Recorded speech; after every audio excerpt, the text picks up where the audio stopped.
a request to how do we create inseam pockets. And, you know, if you went to the YouTube channel and looked at what CLO has, they do have some tutorials on pockets, or within they're doing a jean pant or something like that. But they didn't really actually have anything that I could find, and I didn't want to spend, you know, a whole ton of time creating, looking for it. But you really kind of have to use, I'll just walk you through, but you really sort of have to use your knowledge of pattern making and how you would sew up something like an inseam pocket. So I just have this basic skirt. I would have just used the internal line tool to create my pocket shape. I created a couple notches, right? You've got your notch menu here. I just created a couple notches. That would be where my opening is. And then I created a trace, right? You just use create a trace of this, and I created a trace of the one pattern. Then I created a copy of it, so I had a right and left. And then I highlighted both of them and created a second set. So clone with symmetrical sewing, right? So that you're not sewing all over the place. And then really all it is just like you would have sewn this if you were in sewing class, is I sewed the one side seam to the side seam of my skirt. I sewed the other side seam to the side seam of my skirt. I sewed the pocket bag together. And then I would have sewn just the top segment and the bottom segment, leaving the area in between the notches, which is the opening.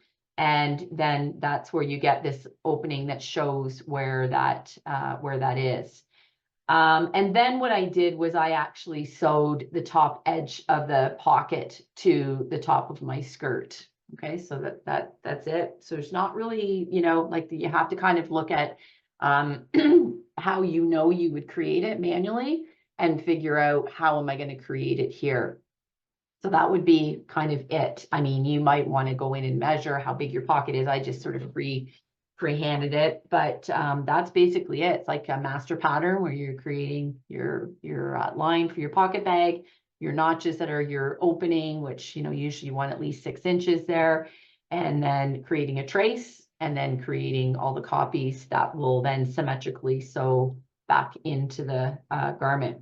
While I have this garment here, though, I just wanted to show you another little tool, and some of you may have, you know, used this, but in case you haven't, and I'm thinking of you, Chloe, in particular, when you're doing your pant that's got all the draping, is, you know, you're probably going to want to be using this tack tool to help get things tacked in place. And then once you let the fabric sort of drape and everything's kind of there, then you can remove them after the fact.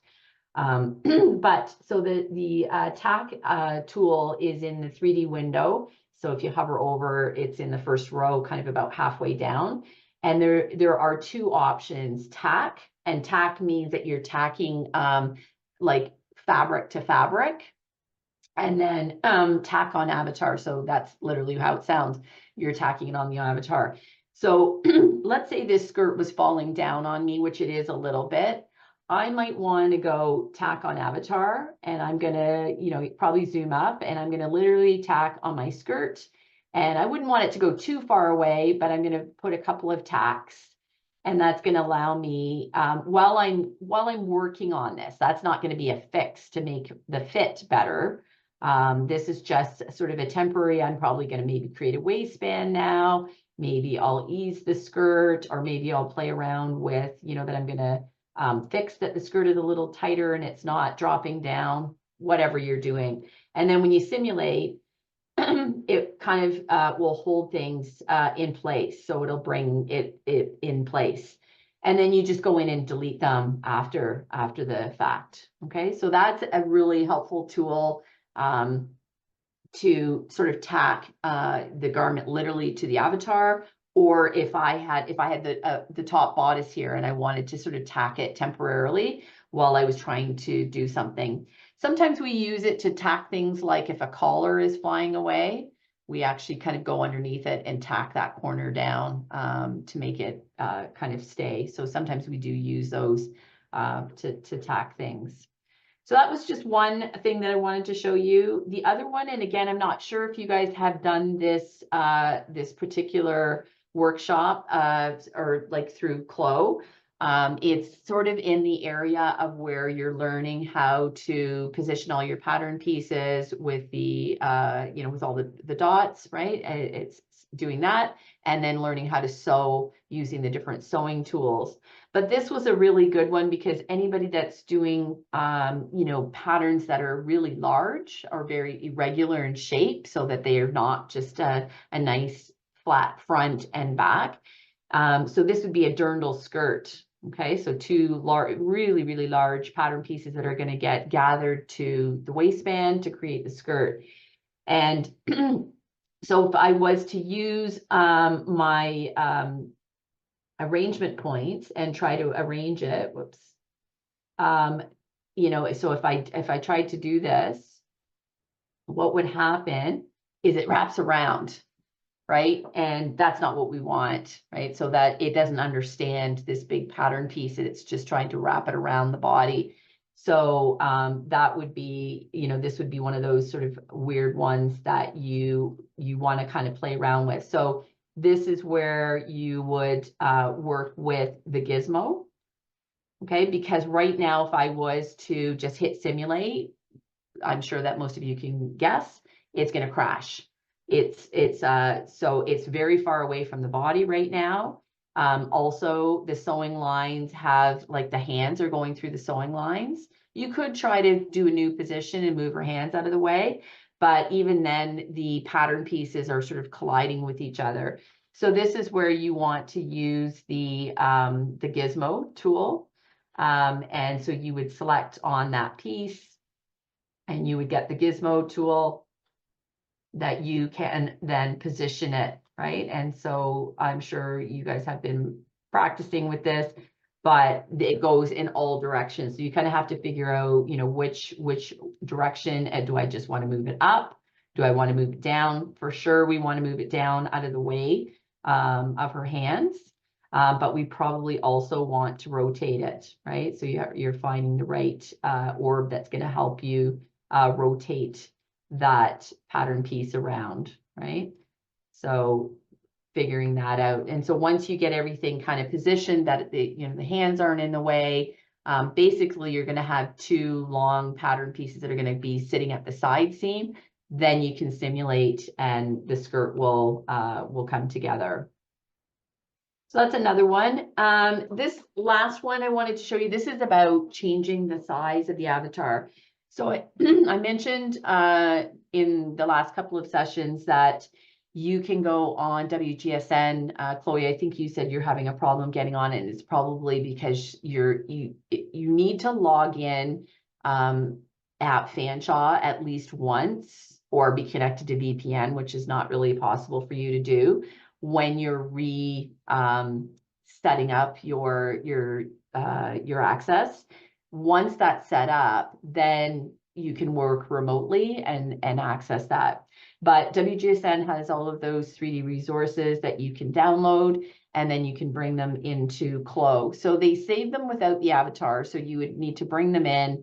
I brought in an avatar and had her, you want to match, because those garments could be any size. They don't really tell us what size they are. So just make sure your avatar is matching the size of the garment and the pose. And then you're kind of ready to go. So here she is. So what I wanted to show you is that you can change her size, the avatar size. And I know most of you know how to do that by going through the avatar editor and literally changing kind of the bust, waist, hip, and all of the other measurements. But this is using the ASTM size charts. So I'm going to just close one of my windows. So in your avatar window, I'll kind of go back here. You'll get a bunch of folders with your, sorry, I'm trying to get back to the beginning. So you'll get a bunch of, choices, female, kid, male. There's some shapes. So I'm going to go to the female. There's where all my avatars are at the bottom. But what I'm looking for is the size folder. And within the size folder, there's a bunch of different size like categories. So there's Missy straight, Missy's petite, curvy, petite straight, you know, and so on. So you would sort of check the one that you want to use.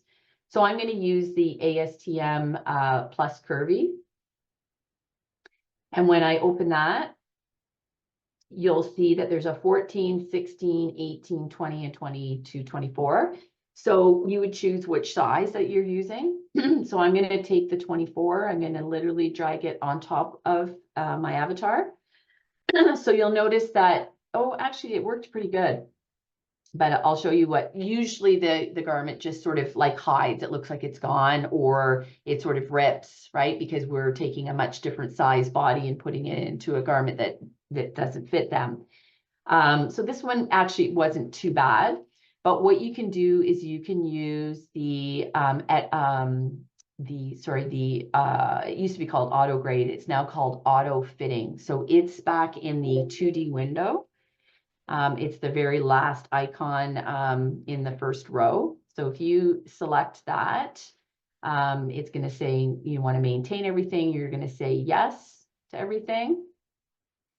And it will take a bit for it to synchronize, but it will do even a better job than what we see here. And you may need to kind of reshift the garment if it's going from a very much different size. So you would highlight all of your pattern pieces, say for the bra, and just use the gizmo and bring it up a little bit and then resimulate. So it's kind of doing its thing. And, you know, as I mentioned, while this is doing it, what's really nice is a lot of these fabrics that you don't have in your basic library that comes with CLO have come into this. So you can then save these so that you have now got a lace and a mesh and a, you know, strap and, you know, things that might not be part of the main library that you have with CLO. So it is a way to also get assets from those files that you download from WGSN. So it does, it's a, you know, does take a hot minute, but, you know, gosh, it's a pretty quick way compared to, you know, taking, that was probably a size 4 avatar to a size 24. You know, there still may be some changes that you want to do. And then I'm just going to resimulate. But it does a pretty decent job. So a little bit of waving going on in the bra. I'd probably look at pulling it up.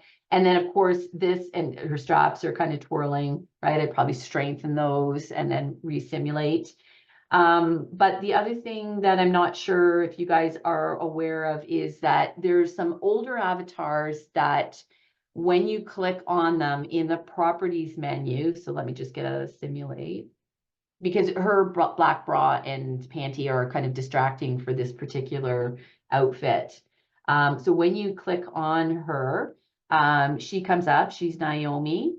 And some of them do have like kind of just partway down, it says skin style and it says Naomi. If you click on the little face, it comes up and you can then make some changes as far as the hair color, skin color, and you can change that she's nude or covered.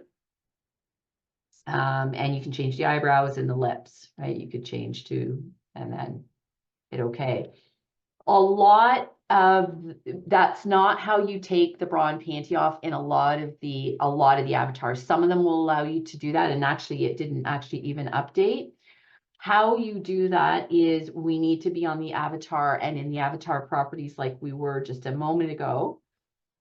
And what you're going to see is materials selected, it's kind of further down, and there's a texture map. And the texture map is basically her skin. It's like she's been opened from behind and her skin's been flattened. And you can see the black, it's a very small icon. That is the bra and underwear that are on there. A couple of things can happen with that.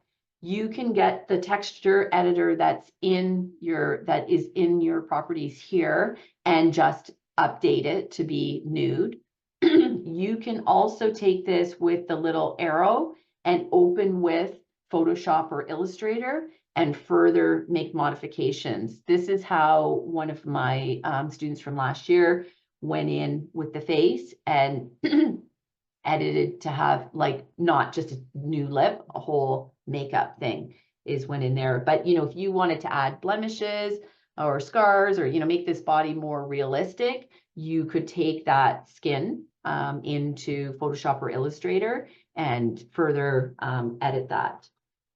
Okay, but what I want to show you is where is this file, this texture file, to change this. So you would be in avatars, we're in female. We want to go to texture, and we have Naomi, that she happens to be who we have right now. So you can see that there's two here, one that has more of a nude bra and underwear, and then we have her with nothing on, nude. So we literally take that texture map and we bring it over the texture icon that we have over here, and it will update so that she no longer has a bra and underwear on.